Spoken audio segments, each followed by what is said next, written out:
What's up, everybody? It's me, Merch, and check it out. I did make it to a campsite after that last video. This is called The Forks. It's up by the base of Yosemite on the south entrance towards Fresno. And this is Lake Bass, I believe, or Bass Lake. It looks more like a pond to me. It's on the smaller side. But yeah, I wake up early. I like to do some weird stuff, check the area out.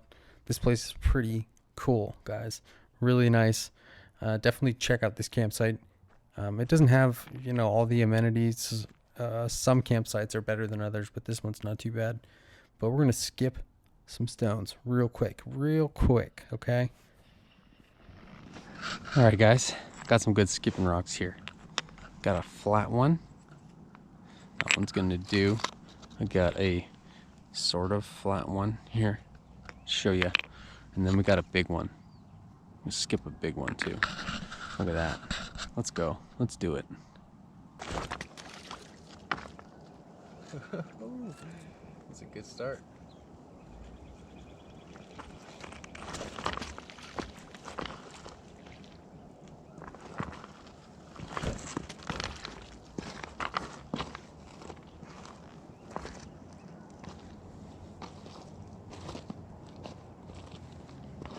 Let's go for the big one.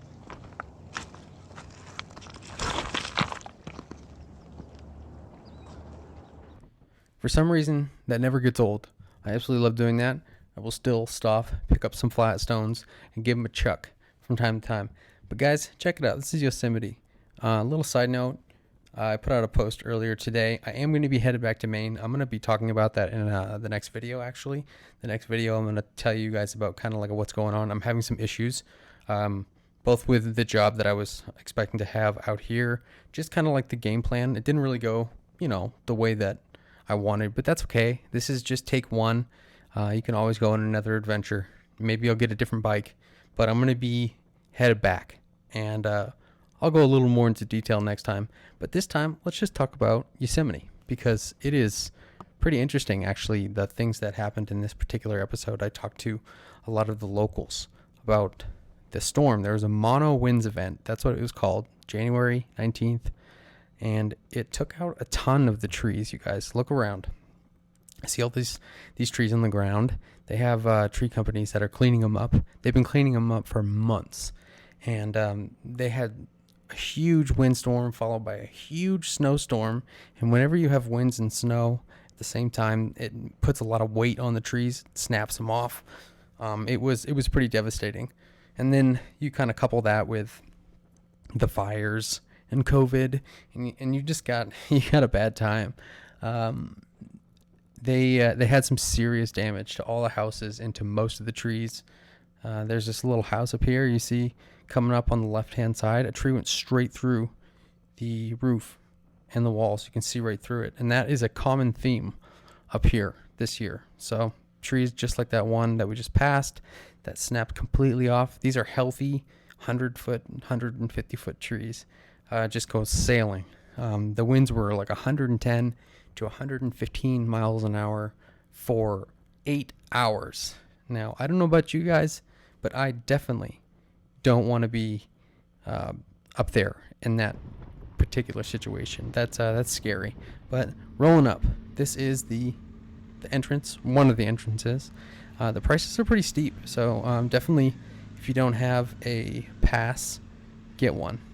I bought a pass. I think it was a national pass, and it is $80, and you can go to every single park in the entire United States for a year. It's a really good deal if you go to a lot. I like to, but that was the Mariposa Grove. That was to the right. That's closed. 15 of the ancient 2,000 to 3,000 year old sequoias, they got broken. They got snapped off. And they're doing maintenance. The brand new bathhouses and the walkways and all that stuff that they put in are all damaged, totaled. A lot of stuff totaled. So it's a hard thing when something like that happens, because there's nothing you can do about it. It's nature, just nature being nature and being unpredictable and being forced to be reckoned with. But look at this. This is the state of a lot of places in Yosemite right now. They're sort of like a logging area, basically. They're salvaging the wood because, of course, you can't just let it, you know, sit there all piled on top of each other. It doesn't look so hot when it's all toppled all over, and everything was all over the road, and it's just these huge swaths of area. Like, look at that, huge trees, and these are all healthy trees. So not all the wood is salvageable. You can see a lot of the stuff is dead wood, but I think they are salvaging what they can, which is good because you might as well use it for something. And there is a little town up here, you know, in the park, where there's a school and libraries and all sorts of things, and I'm sure that they can use the wood. Who knows what else they do with it. Hopefully they do some cool things with the wood. But this ride is beautiful, absolutely beautiful. It never really gets old. I've been through here a few times, and I still am blown away by the scale of everything, the scale of the trees, the scale of the rocks. Everything is just bigger. It makes you feel small. And when you're on a motorcycle, it makes you feel really small. But I do love the windiness. And actually right now, there isn't too many people out and about on the roads because it's pretty early in the morning. But this place is a zoo most times. Especially during midday down in the valley. Forget it. Because down in the valley, they have all the campgrounds and all the attractions and stuff like that are down there. The biking, the fishing or the rafting, all that stuff is down there, and there's a ton of people. So keep that in mind. If you're trying to camp in Yosemite, you need to plan it ahead of time. And I can sort of get away with parking places because I'm a motorcycle and I'm smaller, but if you're in a car, it is not encouraged to drive around in your car down the valley. You should take the shuttle because there's just so many people. You're going to get backed up. I can, kind of bob and weave in and out, and I can always find a parking spot. But if you're in a car and you're trying to stop and see the sights, you're probably going to have a hard time down in the valley. But it really does open up when we're getting towards the opening here, when you can really see all the sights. You go through a tunnel and stuff like that. But before you do, there's this nice windy canyon road, and you can get a good glimpse of what it looks like when nature does what it does best, which is just destroy stuff on the regular basis. We get upset, because it sort of messes with our system that we have. But nature doesn't have a system. Nature does whatever it wants because that's the way it works. So it's not, for Yosemite National Park, it's probably gone through this so many times it's not even funny. But we as humans, we get a little upset because it messes with the beauty. It messes with our vacation. For example, I wanted to go see the big trees and to show you guys because they're very cool. The scale is it's hard to explain without standing in front of it and getting a picture like far away. It makes you seem like a little ant next to it. But that's not the point. The point is that Yosemite National Park is a national wonder. And even when everything is going bad, quote unquote, according to us, it's still a national wonder, and everything will still grow back as long as we don't burn it all down. So it's definitely a cool place to go see, whether it's open, destroyed, perfect, pristine.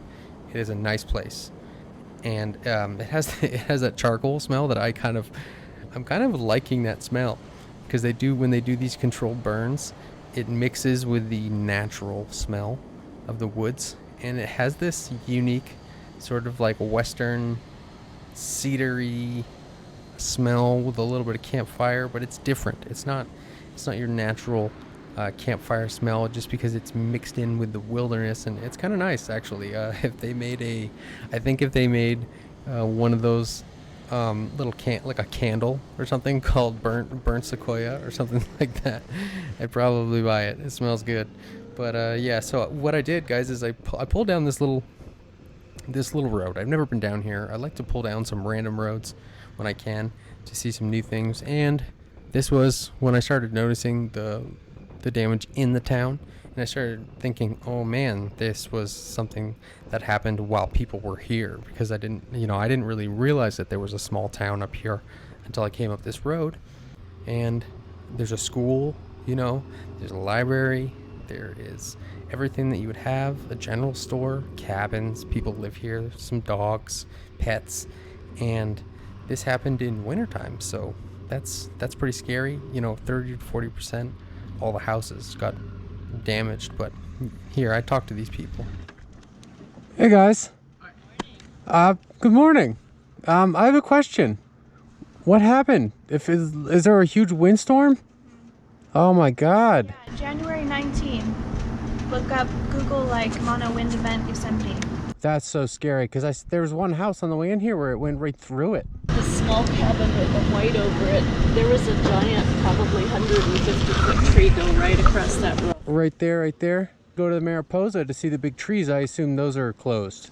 Mariposa Grove had a lot of damage to the infrastructure. The brand new restrooms were basically a lot of the walkways that had just been built. 3 days later, we had the biggest snowstorm we've had. We had 4 feet of snow for a month. One should write a little historical piece about this, but they were called mono winds, and they started about 3 a.m. and lasted for 8 hours. How strong were they? Our biggest gust was 110 miles an hour. Between 30 and 40% of cabins had some sort of damage. Hey, thanks for telling me your story. Glad you guys are okay.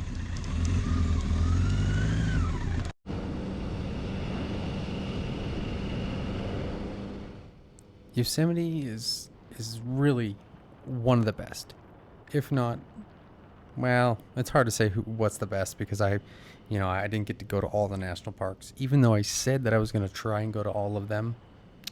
That was I can't believe I said that. That's clearly not going to happen. Going to all the national parks in 1 year, and one trip, that takes time. But I always get my sights. I always aim high. If you aim high, at least you know that you tried your best. Of course, I there's no way I could have done it, but at least I made it to a couple good ones, and I made some memories, and it gives me a little bit of drive to go on and to try it again next time. There's always going to be another adventure, another time. But when you roll down in here, you really, man, look at this view. This view is something to behold. And I just can't, every time that I see it, I'm just like, wow, that is amazing. You go through these long tunnels. These are actually kind of crazy on a motorcycle, guys. There's people that are bicycling through these tunnels with cars rolling. So if you do drive through there, be careful. And this is pretty early in the morning. This is like 8 in the morning. There's this many people here. Imagine at peak season, midday. If you guys are coming here, have an itinerary, have a plan. Because this is not one of those places where you can just hang out for a while. There's traffic everywhere and there's no parking. So get a plan and have an idea. When it's just a solo dude on a motorcycle, it makes it pretty easy for me to just pull in and check these out. But these waterfalls were flowing. So if you want to see the waterfalls, definitely stop in the springtime when the snow is melting, and you can catch them at different times of day and the sun is shining through. There was actually a rainbow going through some of them, and I saw a dude go over one of them in a barrel. It was pretty crazy. No, but I kept thinking that I was gonna see somebody just in a barrel, because someone's done that. Somebody's done that. Or was that Niagara Falls? I don't know. Doesn't matter. But see, there's still snow up top. I think a lot of this stuff is closed because of the elevation, but the streams are flowing. There's people rafting. The rapids are going. The water is very cold, so don't be fooled. The water is ice cold. But the waterfalls, they sort of go in slow motion, almost like they're on pause. And they're falling at a normal speed, but you just forget how far they're falling. They're falling so far, and it catches the sun at the right time, and you get a little bit of a rainbow haze. But the bike trails are endless. The rafting is good. Of course, you can rent all this stuff if you don't have it, and there's shuttles to take you everywhere, and there's maps, and there's These are those giant boulders I was telling you about that are just like, look like a giant dropped them while walking through here a long, long time ago. Possibly a glacier. Or I like to think that they just sort of rolled off the top like a cookie crumble off a cake or something like that and just sort of landed there. I think that's a cooler story. And that's why I don't read plaques, because I like to imagine my own story, put my own narrative in there. But look at that. It's crazy. The epicness and the scale. It's no wonder that all these rock climbers want to come here. And there are a lot of rock climbers in the valley. I see them all over the place like spiders just clinging to the wall with somebody spotting them on a rope below, and they're dipping their hands down into this chalk. There's like a little white chalk little footprint going all the way up to where they are. It's very interesting. Rock climbers are really a different breed, and they like travel really, really long distances to do these life-threatening climbs, which, well, maybe not for them, but for me, I think it's absolutely insane. But here I am, sort of doing the same thing, but for roads. I travel, the world the world around for a nice drive. So I guess we do have something in common there. And but look at these. They look sort of small, but when you're directly underneath them and you're looking up, the scale is immense. And I cannot explain it through the camera. You need to go. You need to go check it out. You need to go see it. These trees are huge. The boulders are huge. Like those things are gigantic. And they're just like placed everywhere underneath these 150-foot trees, underneath these 10,000-foot cliffs. Everything is just enhanced. And then I headed up this way. This is how you can head back out. So I was getting ready to head out and thinking that I was going to make this mountain pass that I definitely wasn't, and I didn't know it yet. But this road here is a nice one. It winds up through the granite canyons that somebody made, blasted these tunnels, which are so cool to drive through. Some of them have lights, some of them don't. But it's always pretty cool when you come out the other side and your eyes adjust and you see the new site that's in front of you. And it's hard to not want to pull over and stop, but you really shouldn't. There's signs everywhere that says don't do it unless it's a designated area. And that is why, if you are on a motorcycle, you have a huge advantage over cars. So if you're a motorcyclist or a bicyclist, especially, you should cycle through, just because parking is a breeze. And if you have a bike, for sure, bicycle, go through Yosemite on your bicycle. You'll be much more pleased that you did. You see how hard it is? There's like one parking spot every like 5 miles. But the sights are endless. And if you're on a bicycle or you're hiking, you can just stop at any time and take it in. If you're in a car, maybe you're going to have to miss out on that. So that's something to consider. But you can see up here, there are spots and there's tourists getting their photos for their Instagram and their stories and their feeds. And I'm no different. I mean, look at me. I am videoing for my channel. We all just want to show the world the cool things that we see. Kind of like this. Check this tunnel out. That's fun. Going warp speed. It really does take a long time to get through those tunnels, though. That's why I speed them up. But they dump you out into the woods sometimes. You'll be going through, you're in the canyons. Next thing you know, you're up in the mountains. It is kind of cool how it instantly changes the scenery in such a dramatic and epic way. Tunnels are fun. So thank you, tunnel makers. I appreciate you. But we're coming up here. I am thinking I'm going to make this mountain pass. I'm clearly not. It's late in the afternoon. Still, I'm thinking, okay, this is only going to be another few hours, maybe an hour. So I'm stopping and checking out these trees. It's hard for me to show you how big these trees are, so I'm just going to get up close to one. This is not a redwood, I don't think. I think it's a sequoia. I don't know. But this is my hand here. This thing's huge. It is, okay, so I'm standing. This is the bottom of it. this is my head height. So it's as big as my body.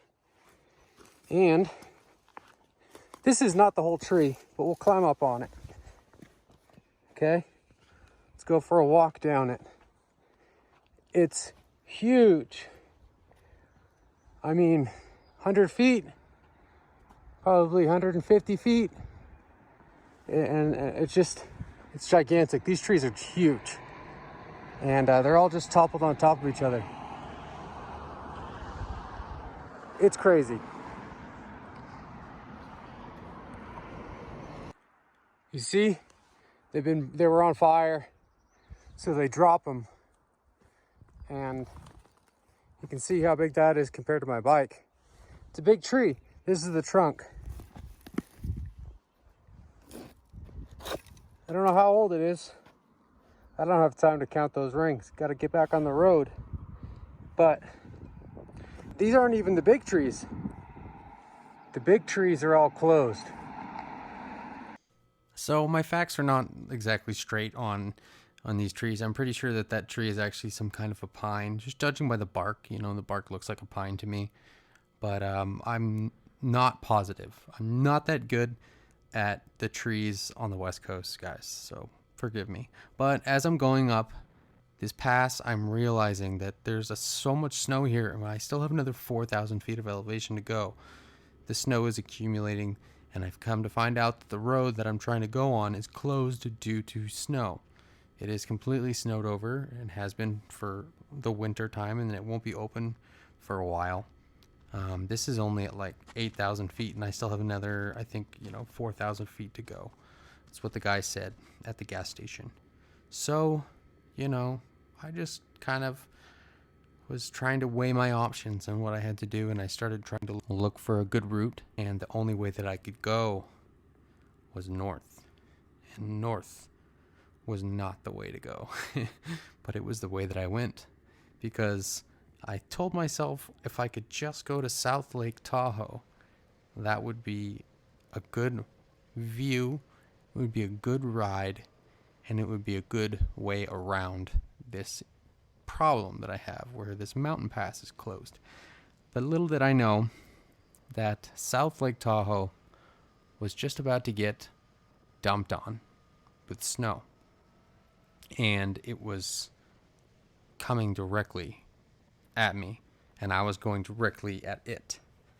And sometimes I don't check the weather everywhere that I am going, because it's difficult for me to look at the weather ahead of time somewhere that I'm not. It's usually much better to check the weather where I am when I get there. But I've changed my strategy since this ride. Well, since this next ride, I guess you should say. But this is the ride out of Yosemite. It's beautiful. And that's why it was sort of deceiving, because it was warm here, it was sunny. It felt like just, all of California was going to be good, but I just didn't realize the adventure that I was just about to have. So this next video that you see, it happens immediately after this video. It's all on the same day. I did Yosemite and the next video to South Lake Tahoe all in about 3 or 4 hours. So it was a lot of writing, and I think I still had another 150 miles to go. And the time is 5 p.m.